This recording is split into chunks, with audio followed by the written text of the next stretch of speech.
Уряд слів на вітер не кидав, запевняють чиновники. Усі вимоги МВФ виконали. Нагадаємо, влітку Україна та Міжнародний валютний фонд підписали меморандум про співпрацю. На початку серпня українська сторона отримала перший транш кредиту трохи менше, ніж 2 мільярди доларів.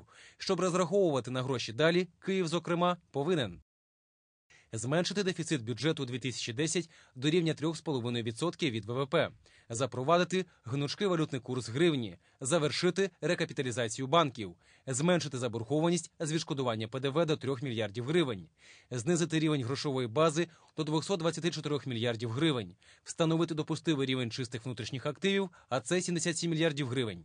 Україна сьогодні готова до другого траншу. Ми виконуємо всі параметри програми «Стендбай» і будемо її виконувати ефективно. І про це свідчить те, що економіка України зростає. Аналітики кажуть, вище голови ніхто не стрибав. Українська сторона пообіцяла МВФ лише те, що можна реально виконати за такий короткий термін. Нічого не було обіцяно того, що 100% не може бути виконати. Тому що в процесі переговорному говорило, що ті напрямки не можуть бути реалізовані в зв'язку з тим-то.